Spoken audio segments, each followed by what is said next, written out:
Good morning, good afternoon, good evening, whatever time you might be listening to this podcast. You're in tune with Midnight at the Beach, the deep dive, coming to you from the Well by the Sea on Myrtle Beach. The podcast in which we talk about the exciting world of biblical prophecy and all the things that are going on in the world today and how we see those things lining up with God's prophetic plan. I'm Tom Woodle, along with Deb Hamilton. Hi, everybody. We are your host for this, and today Debbie, I think that we're going to be talking about the initial giving of the land of Israel to the Jewish people.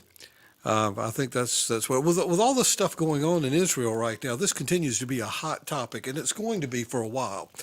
And the fact of the matter that all of this has been prophesied way back. Some of these prophecies going 3,000 years back, and it's uncanny how accurate they are, how all of this time ago, God laid out exactly what is happening today. It's hard to imagine that people can't look at this and see it. Uh, the whole scenario of Israel, this little patch of desert that's roughly the size of New Jersey, being key in the whole world, that 2% of the religious population in the world, the Jews, are causing such a stir that there is so much hatred for them that's now spread not only in the Middle East and among Muslim countries, but also into the United States, into college campuses and into other organizations. The fact that the Bible predicted that Israel would be surrounded by countries that would be gunning for her, that Persia would be a major player in that, which is where Iran is now, that Gog and Magog would be primary players against Israel, Gog being where eastern Russia and Magog down in the Muslim countries around Turkey. Um, all of this just incredibly accurate for where we are today. But you brought up the question last week. In fact, I'll let you pose the question. Where did this all start? Well, it seems that what we're seeing in the United States right now on college campuses, excuse me, university campuses, what I'm getting the feeling of when I'm hearing is that these students, first of all, I don't believe that the students left their houses to go to college and went to the universities with with excuse me, I think we're having mic trouble. It's going in and out.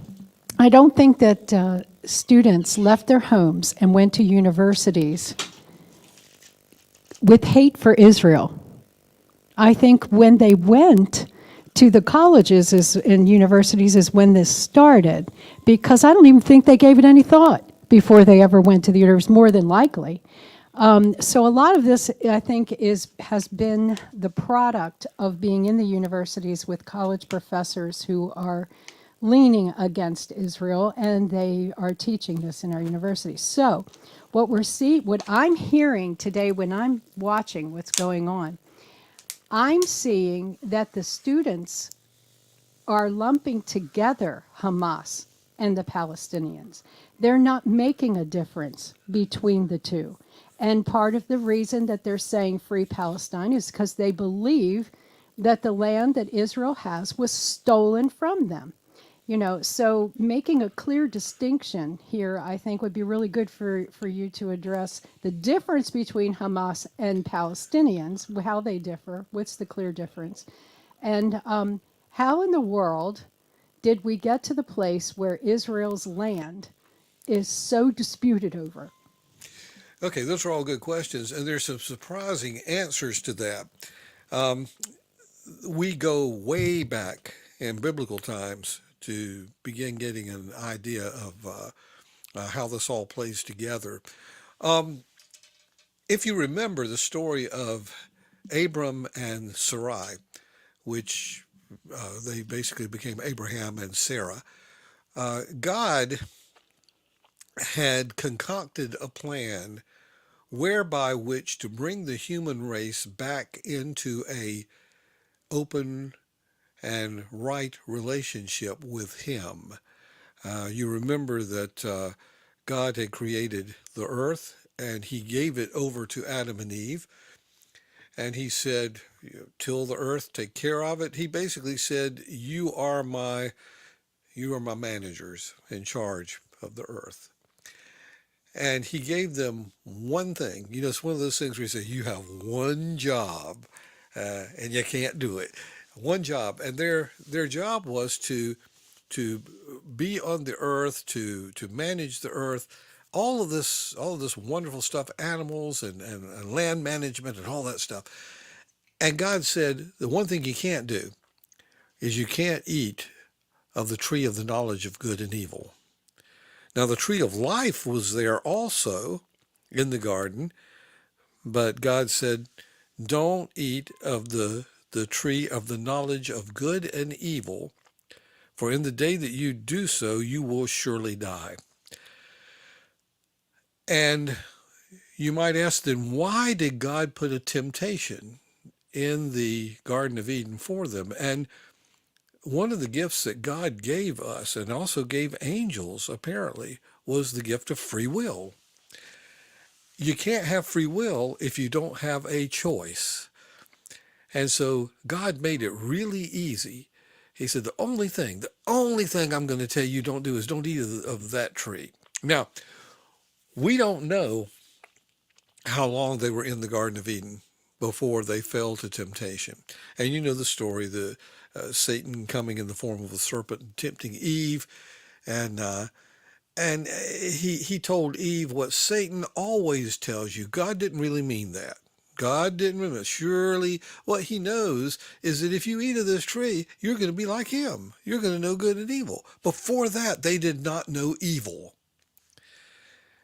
That's the kind of earth that God created. And so Satan, tempted Eve to not believe God. And she fell for it. She ate of the fruit. She took some, gave it to Adam. You know the story from there. What basically happened when they disobeyed, spirit died. Their spirit died. Now, understanding that a human being consists of a body, a soul, and a spirit. Your soul is basically where your intellect things are, your love, hate, and all that. And then the spirit was what was connected with God. And in that hour that they disobeyed God, their spirit died. That is why when Jesus spoke to Nicodemus thousands of years later, and he said to him, Nicodemus, unless a man is born again, he cannot see the kingdom of God. And Nicodemus going, oy vey, how will a man be born again? Can he go back into his mother's womb a second time and be born? And Jesus said, no, that which is born of flesh is flesh. That which is born of the Spirit is spirit. You have to be born again. Your spirit has to come alive again.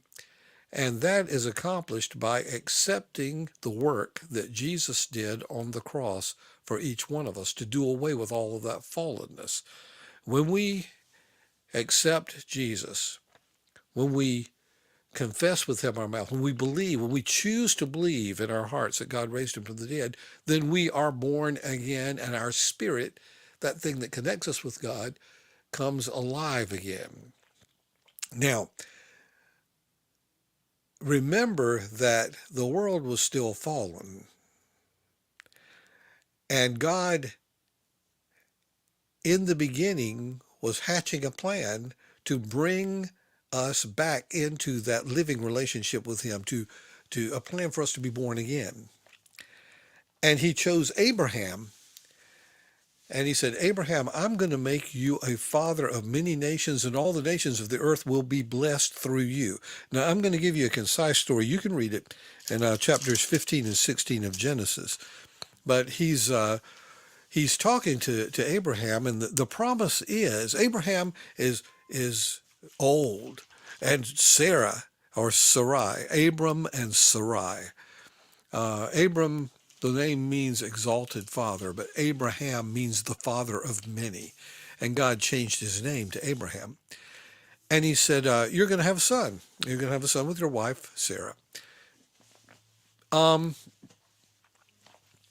Sarah knew that she was too old to be having a child, and that Abraham was too old to be having a child. So she basically sent her Egyptian maid, whose name was Hagar, and allowed Abraham to take her as one of his wives. I didn't realize that until I read it today. It never clicked with me that he took her as a wife, and he did, and he slept with her as she conceived, and a child was born, and they named him Ishmael. Well, this is not what God had promised. God had promised that Sarah would have a child. So as time went on, Sarah ended up indeed becoming pregnant and giving birth to Isaac. To make a long story short, that may be too late for that, but to make a long story short, Sarah was not happy with Hagar. And now that she had her own son, she certainly wasn't happy with the firstborn of her husband being the son of her husband and a servant or her maid. So she told Abraham that he had to get rid of Hagar and Ishmael. And God promised that Ishmael would become a father, a great prince, that he would be a father of many nations himself. But they weren't the nations of the promise. They were the nations. In fact, he said, the angel, I believe it was, had said to Abraham that his son Ishmael would certainly be a great king, but he would be a wild donkey, and that he would be at odds with everyone, and everyone would be at odds with him. Interesting that he put it that way. They were sent out, and God reaffirmed that he was going to bless the world through the lineage of Isaac, Abraham, Isaac, Jacob, and on down the line. These were going to be the Hebrews, and the word Hebrews means river crosser. So they were going to be the Hebrews, later known as the Jews. Ishmael, on the other hand, became the father of what we now know are the Arabs. And so that prophecy that God gave that he would be at odds with everyone and everyone would be at odds with him, that has borne out over the years because many, many, many years ago when I was studying this stuff in college, I remember that we were told that the Palestinians will fight with each other if there's nobody else to fight with. And that has proven out, because if you read any of the historical context about Osama bin Laden, about the different factions and groups of Palestinians and Arabs that are over there, they constantly fight with each other. In fact, that's how we got with the celebration of Ramadan in the Islamic faith, in the Muslim faith, is because at Ramadan they would all put down the tribes. The tribal warring would cease for the period of Ramadan, and they would all come together in Mecca, and they would worship their different tribal gods together, but it was a time of peace between the tribes. Well, then as soon as Ramadan was over, they'd go back out and they'd start fighting again with each other. So they were always at odds. Do you recall any place in the Old Testament? We know that Sarah wanted, Hagar and the boy gone. Right, So they sent him away. right.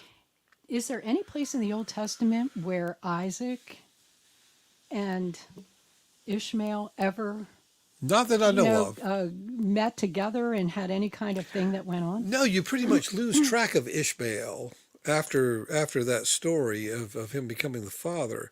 of the Palestinians, or a great nation.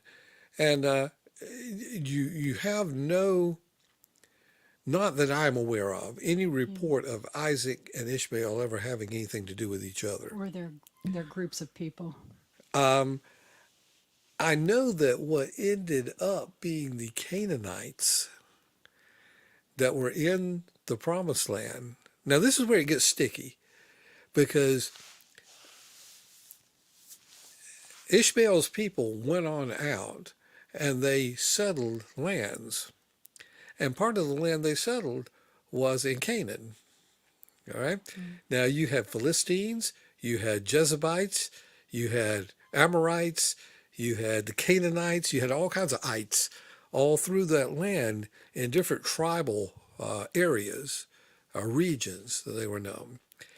And so when God came to Abraham and once again reaffirmed his promise that he was going to make him a father of many nations and that all the nations of the earth would be blessed through him, meaning that the Messiah was going to come through his lineage.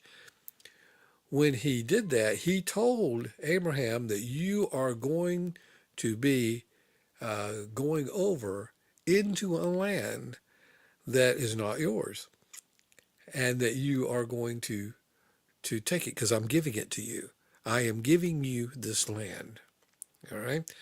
So there were people there before the Israelites got there, before the Hebrews got there. And this is what the Palestinians go back to. They say that was our land first. They say, and it was stolen from us. They're right in that it was their land, that they were there. But it was God who told the Israelites, you're going to go over and you're going to conquer this land. And it's the land that I am giving you, or that I am giving Abraham. It was many years later when they finally made it over. Joshua, Right.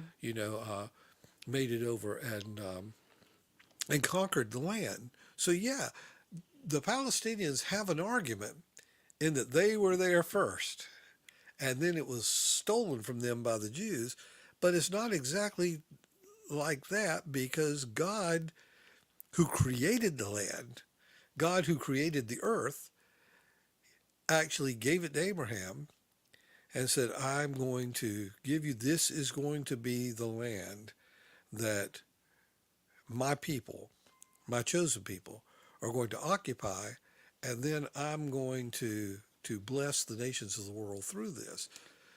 So, So God, who is above all yes, and who can do what he wants, yes, and we look at the Abrahamic people, which are the Jews, the Christians, and the the Muslims, Muslims believe, that they are.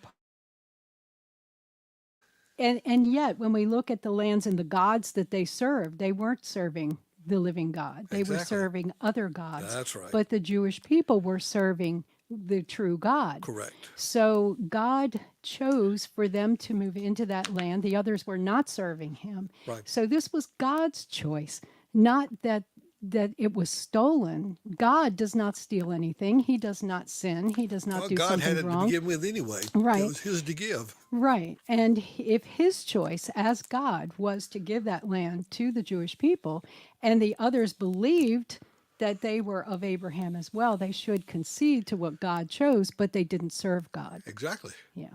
You see, that's the whole thing there. While they claim to be an Abrahamic religion, they do not believe in the promise that was made to Abraham. It's funny that you can say, well, we believe in the Torah, we believe in the first 5 books of the Bible, the Pentateuch, Genesis, Exodus, Leviticus, Numbers, Deuteronomy, but we're going to conveniently omit the parts we don't like. Right. It's no different than Christians do today. Mm-hmm. They just omit the parts they don't like. So while the Palestinians have an argument in a worldly sort of view, you are right. They were not serving Yahweh. They were not serving the living God. And the living God whom Abraham and his descendants were serving, God said, I'm giving you this land. Go run out this crowd. Go conquer them. Go take it over, because this is where I want you to be. And so this is how the whole thing started. Now, as you know, the land of Israel, wow, what a history. I mean, during the times of King David was the golden years. Those were the golden years of Israel. And they lived in security. They were a mighty force to be dealt with. And then, of course, Satan slips in, and they start. Some of them start worshiping other gods, and you have, I believe it was Solomon that actually, although he built the temple that David had foreseen, I believe that it was Solomon that allowed some of the structures to other gods be built in the land, so that some of the other people, the tribal people, would be able to worship their gods there. Um, the kingdom ended up splitting between Judah and the southern kingdom and Israel, and of course you had this episode between David and Bathsheba, in which they committed adultery, and God caught him and called him on it. And one of the things that God said to David through the prophet Nathan is he said, God has put away your sin, but because you have done this thing, the baby conceived will not live. And you say, oh, well, why punish the baby? Well, the baby went to heaven. So, it's you don't worry about that. Or went to Sheol and eventually went to heaven. But he also said, since you have done this thing, the sword shall never depart from the house of David. That was a prophecy that Nathan gave David. The sword will never depart from your house. And once again, God's words were absolutely solid and true. The sword has never departed from Israel. Even when they were exiled, they were persecuted. They were exiled by the Babylonians, and about 5 centuries before Christ, their temple was torn down. They came back in the days of Ezra and Nehemiah and started rebuilding the temple. Herod completed the temple, 46 years of work on it in the time of Jesus, or just before the time of Jesus. And of course, the Israelites still had their problems with Rome, and they ended up being exiled again after the Rome came in 70 A.D. and flattened the temple. And then in 135, they had the final rebellion in which the Romans came and had the final battle at Masada, which all of the Jewish warriors killed themselves on the plateau of Masada rather than be caught by the Romans. And the Romans leveled Jerusalem completely. They just tore the whole city down and rebuilt it as a Greek city, which is why you have such fabulous archaeological finds in Jerusalem today. And so nothing would grow around there. And 135 until 1948, that's the way it was. But according to God's promise, sure enough, the Jews came back in 1948. And some of the Palestinians want to say that they stole the land from us then in 1948. But the truth of the matter is the land was owned by Britain. At that time, the British gave it to the Israelis to establish a Jewish state there. Now, did they displace Palestinians? Yeah, they did.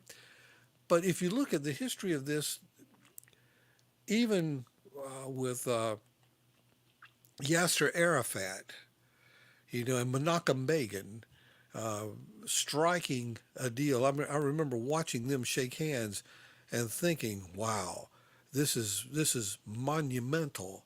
But according to the Bible, it won't last. But the Israelis were giving them sections of Palestine, the Palestinian Authority, so that they could have some semblance of a homeland. So, to be clear, the Jewish nation that exists today was not stolen by Israel. It was given to them by another nation. By the British. Yeah, Yeah, by that's the right. British. Yeah. So it was the British who made this happen. Yeah. And yet we still say, or many still say today, that it was taken by Israel. No, I want to take about Israel. I think Israel may have. Uh, they were. Do you realize in 1948, when by virtue of a decree of the United Nations and by the gift of the land from Britain to the Jews, they became a nation the very next day they were attacked. The very next day they were attacked. And they have been on the defensive ever since. And yet the prophecy said that they would become stronger than they had ever been before. And they have. Mm-hmm. And so this is what you see now. This whole fight over the land, just from my point of view, it looks to me as if the Israelis have been pretty open to allowing Palestinians. You know, there are Palestinian Arabs that are citizens of Israel, and they have the same rights as the Jewish citizens today. Uh, they, in fact, Gaza, I think I read it somewhere over 150,000 people in Gaza cross into Israel every day to work in Israel. So the Israelis have been pretty tolerant, much more tolerant of the Palestinians than the Palestinians have been of Israel. Now, let me say this. As you said before, Hamas does not represent all Palestinians.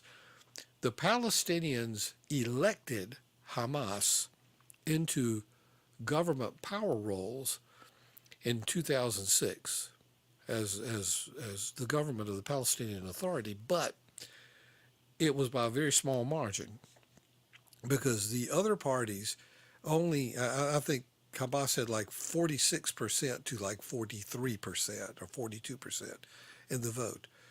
They were the majority, but they weren't that much of a majority. But they began to systematically execute their political rivals. And so they eliminated the competition in politics in the Palestinian Authority, and they became the sole power in Gaza.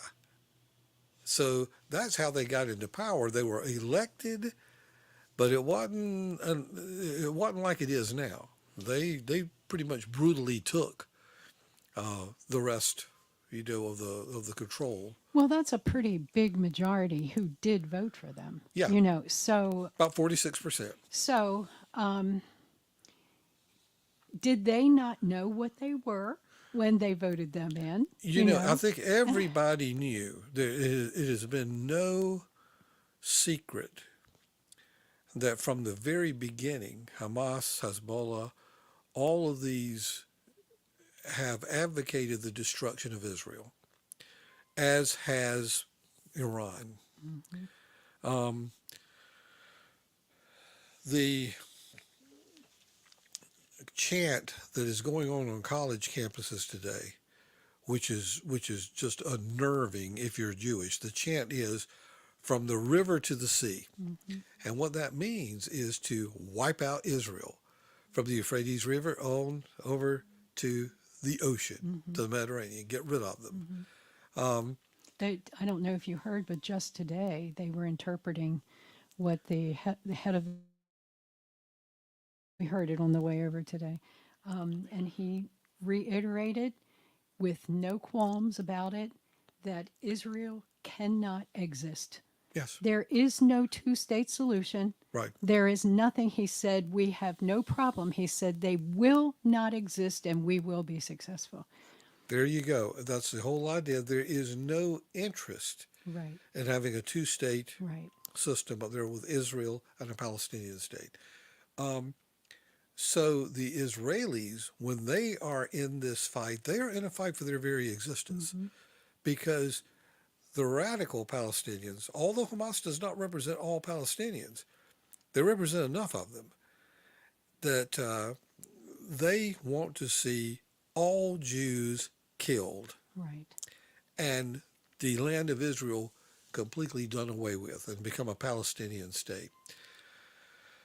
What's so tricky for us as Christians is that while we support Israel because of its prophetic value, because of what we have seen in Scripture, because God said, "My covenant with Israel is forever. He who touches Israel touches the apple of my eye." God has never said that there would be a cut between His relationship with Israel. Uh, and as Christians, we know that, but we also know that there are Palestinian Christians, Mm-hmm. many Palestinian Christians who are suffering, today. Right.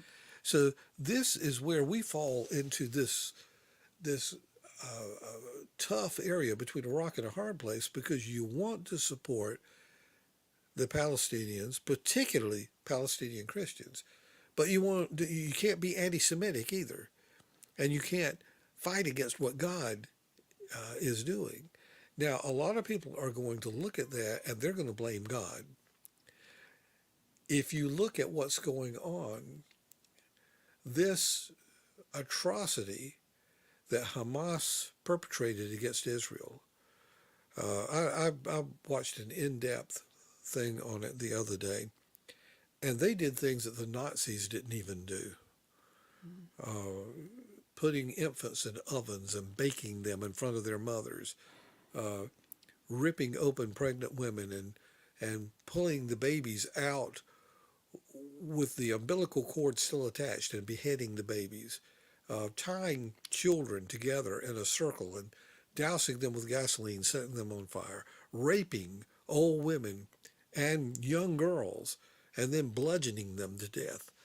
It was something that you can't even ascribe things like this to the animal kingdom. It was barbaric, and so Israel is responding to that. And their response is, we cannot allow these people to stay on earth because they'll keep doing it again. They'll keep on and keep on and keep on. So they're not trying to rule Gaza. They're not trying to subjugate Gaza, but they do want to eliminate Hamas Right. altogether. And I think they have every right to do that. Unfortunately, you've got civilians and innocent Palestinians and Palestinian Christians who are being slaughtered in the midst of this. Here's what's crazy. Hamas did this horrible stuff. Israel tells the people in Gaza, get out of town. Go to the south. You're not safe here because we're coming in. They warn them. Some of them choose not to go. Others will not be allowed to go because Hamas uses their own people as human shields. Mm-hmm. And so Israel strikes. And naturally, in a case like that, innocent civilians are caught in the crossfire. I can just add this in that, everyone hates war. Of course. Well, But Debbie, I don't know that that's true. except for them, Yeah. except for like terrorist places. But I mean, the majority, I think, of civilization hates war. And it's unfortunate because if you look at every one of our wars, there were innocent lives lost. That's what happens It in does, war. yes. Unfortunately, that is what happens in But war. people in the world, people in the United States turn around and blame Israel. Right. They blame Israel for shelling all of these places. And yet, it was not Israel who started this. Right. It was not Israel who's holding civilians. It's not Israel who puts their military headquarters under hospitals in tunnels. Right. It's not Israel that does all these horrible things. But these kids who really don't know what they're talking about. I don't think they know what they're talking about on the campuses. They're a group, mob kind of thing, people getting involved. I think there are a lot of kids that are protesting against. Right. They're just saying it because their friends are, and everything. But at the same time, it's causing havoc, to take place. This is just, it's horrible that they feel that what Hamas is doing, and they've said this, that they are purely having a rightful resistance Oh yeah, to, they're justified. yeah, Yeah. that they're justified in doing. This is not resistance. Resistance, if I use resistance against something, I push against it.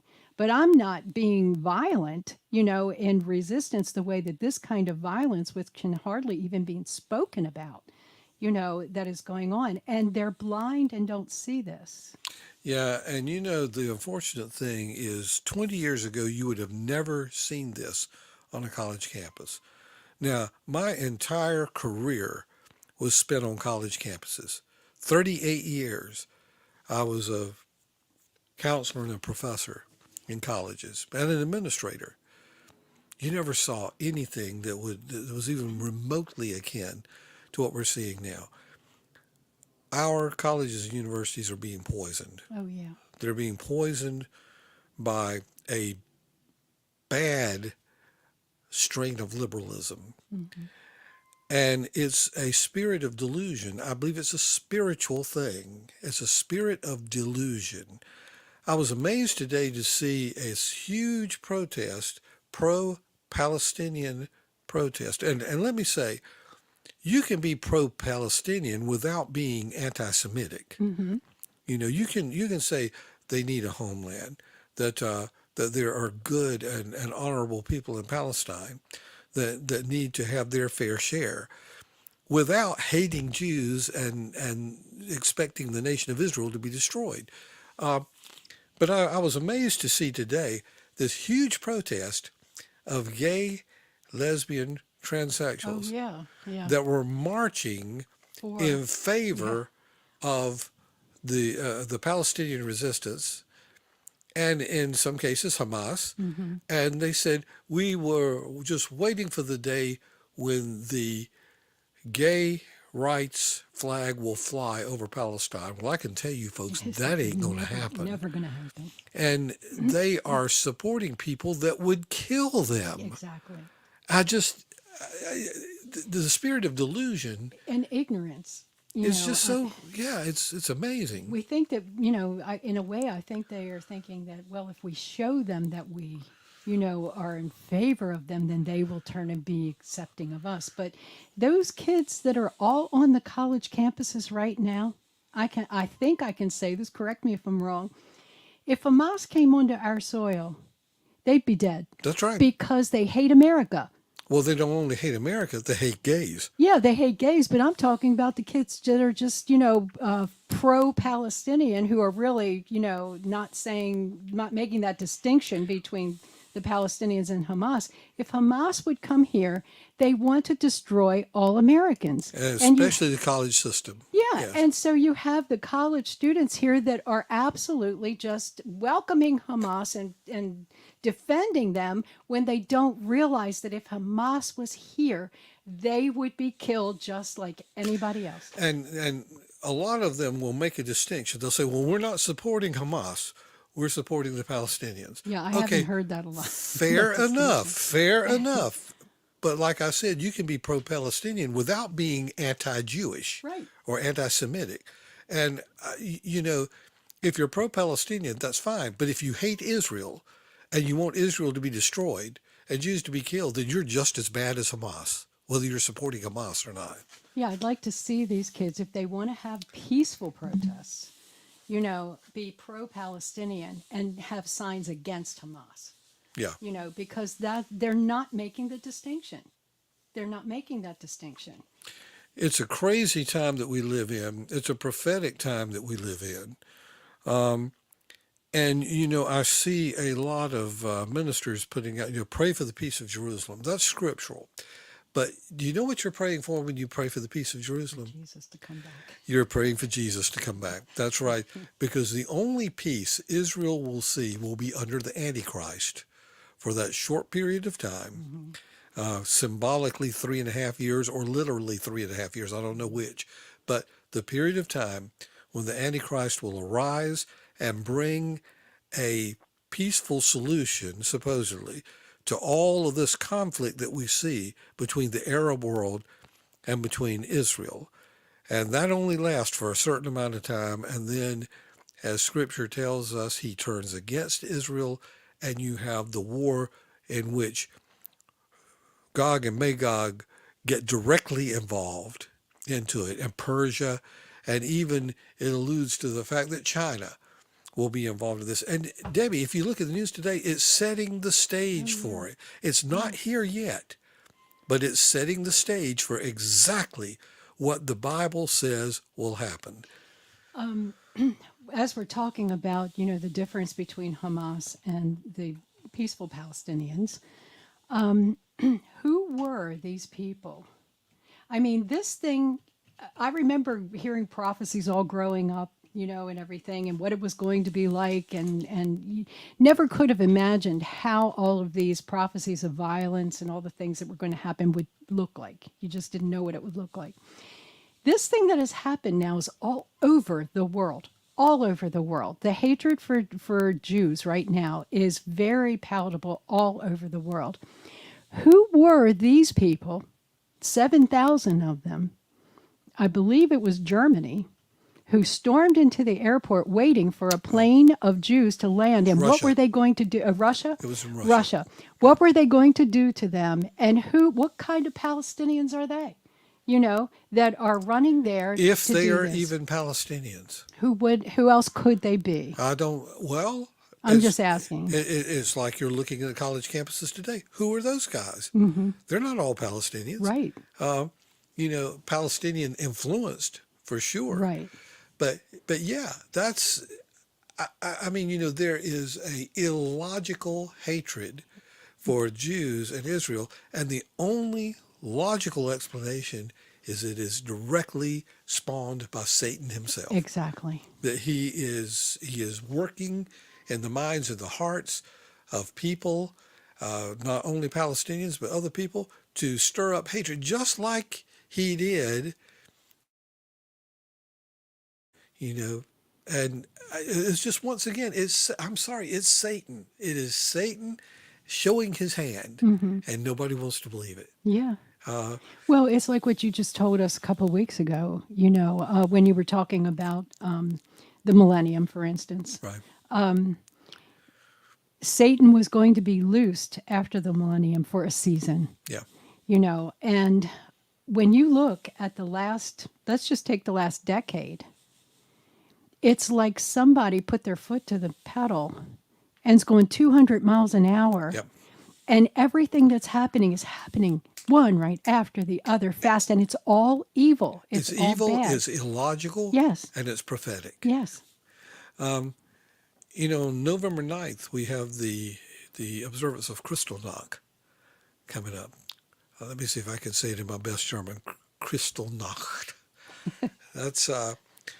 That is the pogrom, you know, in Germany in 1938, November 9th, 1938, where Nazi sympathizers went on the run and began destroying and burning all of these Jewish businesses and all. Kristallnacht in German means the night of broken glass. And it's an observance that I took part in when I was working in colleges to remember, because, you know, the Jewish mantra has been never again. Never again will we let this happen. And I think that when you look at the resolve of radical Palestinians who want Israel blown completely off the map, don't forget the resolve of the Jewish people after the Holocaust and after the things that they have suffered all these years since that time, and now this in particular.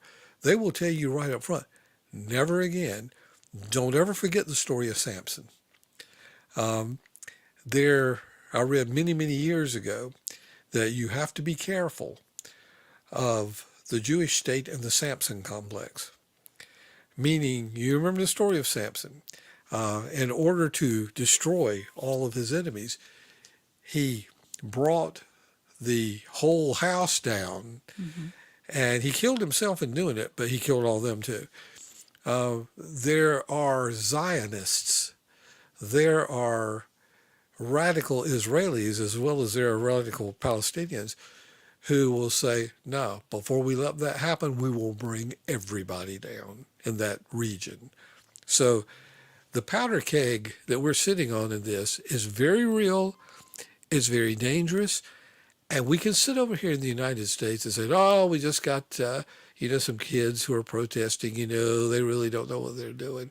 I think the combination of the seriousness of what is happening in Israel, the seriousness and the resolve of the Jewish nation as well as the resolve of the Palestinians, and then the fact that this is seeping into the fabric of the educational community in the United States, not to mention the fact that we have an absolutely porous border on the south in which people are pouring into the United States, uncontrolled, untethered, and who knows who we have in this country now for the FBI to come out and say, we've got a serious problem here. We don't know who's here. And they're flooding in over 900,000 this year alone.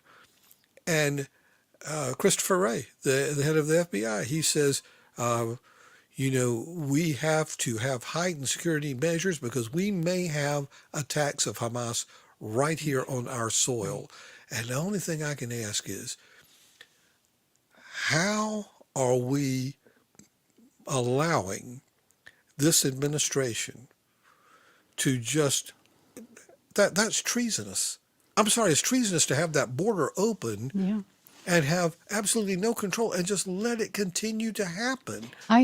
You can use this as my naivety, I guess. I have not understood how this administration, I'm going to say it this way, that this president, as well as a president, in the past, who have allowed this to happen. And we have on the books, we even call these people who are coming in illegal aliens. And we're changing the name of it so it doesn't sound illegal. But it's undocumented. Yeah, undocumented. Sounds a lot better than illegal. Yeah. But they're illegal. And our president took the oath to uphold the laws of our country to keep us safe. And a person in our country has broken the law.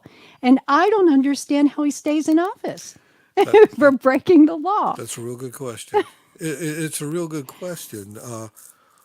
I was asking somebody today, I said, why has nobody brought impeachment proceedings against him because of just the border crisis? Yeah. Especially now that his own FBI director is saying, we got a real problem here, and we are in danger, and there's still nothing being done. Right. I would say this about any president. Absolutely. It doesn't matter whether it's the one that's in there now, but he happens to be the most responsible for it now.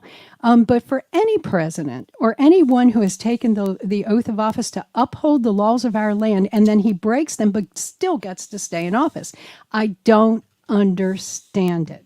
I don't. It's not your naivety, Debbie. It is just an unfathomable situation. It is, once again, it's another one of the illogical things. How is this happening? How is it allowed to go on? Yeah. Once again, if I'm right in that the fact that the millennium is finished and the gospel has gone out into all the world, as Jesus in Matthew 24 said it had to, and if Satan has been loosed, as it says in Revelation 20, then there is a spirit of delusion over this entire world. Mm-hmm. And the only way you get out of that is the Holy Spirit, adhering to the Holy Spirit. Most people don't even give it a second thought. Yeah. They look at all this stuff happening and they don't even think of it as being anything spiritual. And I'm amazed at lots of pastor friends of mine that say, "Oh, we're praying for things to get better. It'll get better." No, it won't. It won't get better. It won't get better until Jesus comes back. But a lot of people just don't really believe this stuff. It's in the Bible. They don't really believe it. Yeah. Well. So. One other thing I think about these young people on the college campuses that are, being violent with what they're doing. These protests, they're just looking for a fight. Yeah. And they're, like the young Jewish people who were stuck in the library, and these people are banging on the door, let us in, let us in. I would just like to wish they would think about something. Let me just give a little kind of like an analogy, I guess. All right, let's take every single person on the earth whose name is Smith.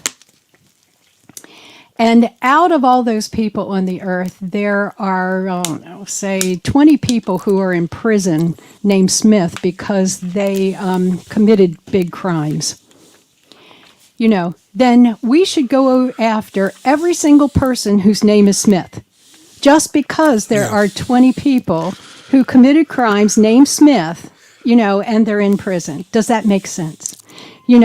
They need to look at this is that these other, students that are their, friends, or, well, probably not their friends now, but on campuses, looking at them and not seeing that they're Americans. They had nothing to do with anything. Born here, raised here in America. They happen to have Jewish ancestry, but they're Americans. Right.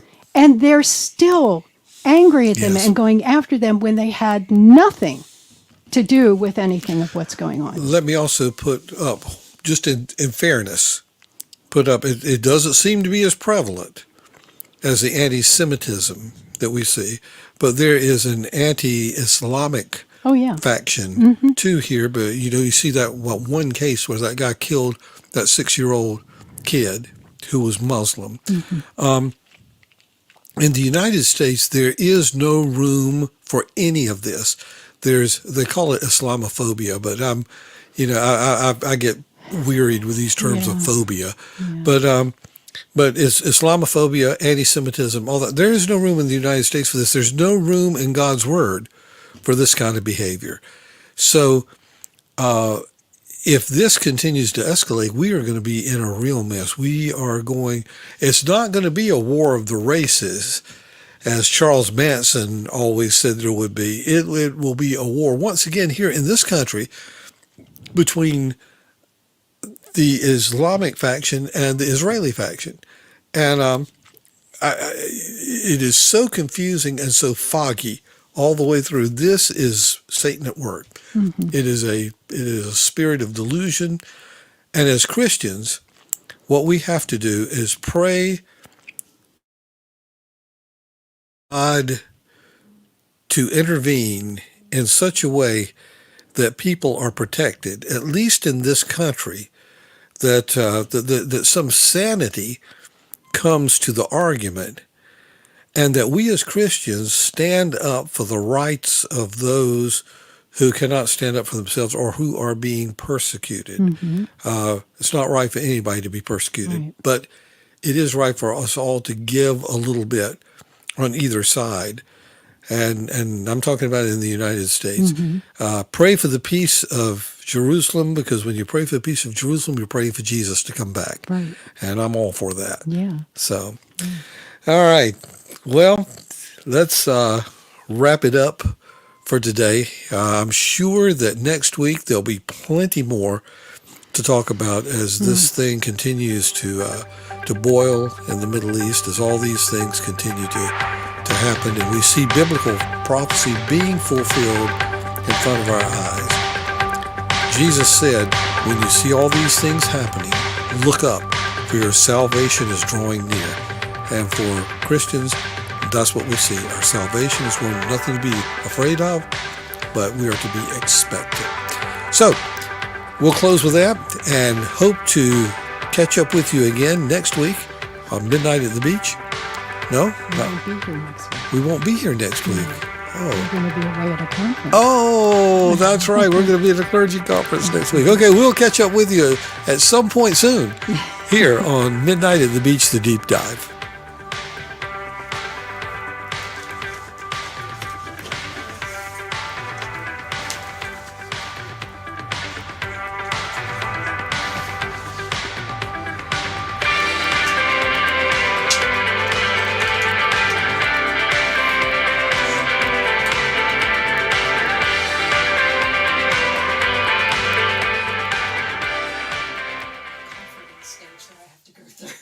a comfort level I have to work through, so I feel